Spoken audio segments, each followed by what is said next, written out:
সম্মানিত দর্শক, শুভেচ্ছা অভিনন্দন বাংলা চিন্তায়। আপনাদের সাথে আছি আমি জাহিদ খান।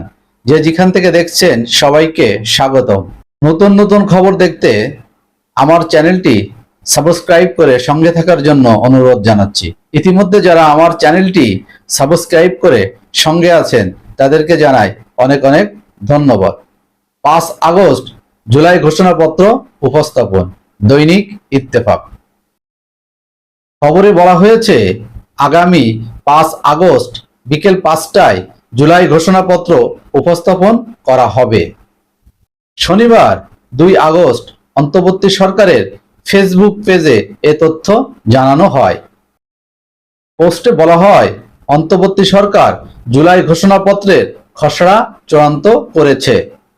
আগামী মঙ্গলবার 5 আগস্ট 2025 বিকেল 5টায় গণ অভ্যর্থনের সকল পক্ষের উপস্থিতিতে জুলাই ঘোষণাপত্র জাতির সামনে উপস্থাপন করা হবে।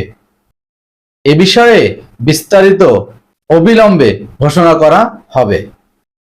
এর আগে জুলাই ঘোষণাপত্র 5 আগস্টের মধ্যে ঘোষণা করা হবে বলে জানিয়েছেন তথ্য সম্প্রচার উপদেষ্টা মাহফুজ আলম।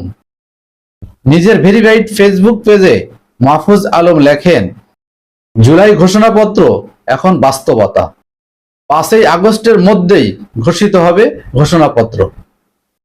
ঘোষণাপত্র ইস্যুকে গণ আকাঙ্ক্ষায় বাঁচিয়ে রেখে এটা বাস্তবায়নের পথ সুগম করার জন্য সবাইকে ধন্যবাদ। গত বছর জুলাই গণ অভ্যর্থনের পর থেকে রাজনৈতিক অঙ্গনে অন্যতম আলোচিত বিষয় এই জুলাই ঘোষণাপত্র।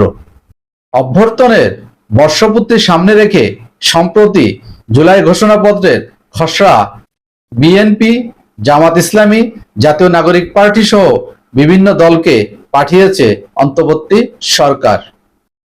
ঘোষণাপত্রের খসড়ায় 26টি দফা রয়েছে।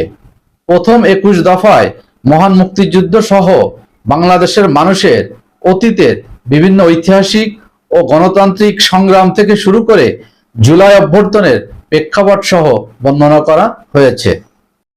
পরের 5টি দফায় রাষ্ট্রের গণতান্ত্রিক সংস্কারের আকাঙ্ক্ষা, আওয়ামী লীগের শাসনামলে গুম, খুন, গণহত্যা, মানবতা বিরোধী অপরাধ ও সব ধরনের নির্যাতন, নিপীড়ন এবং রাষ্ট্রীয় সম্পত্তি লুণ্ঠনের অপরাধের দ্রুত উপযুক্ত বিচার, আইনের শাসন ও মানবাধিকার, দুর্নীতি, শোষণমুক্ত বৈষম্যহীন সমাজ এবং গণতান্ত্রিক রাষ্ট্র ব্যবস্থা প্রতিষ্ঠার কথা বলা হয়েছে।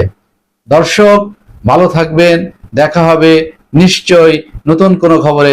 আল্লাহ হাফেজ।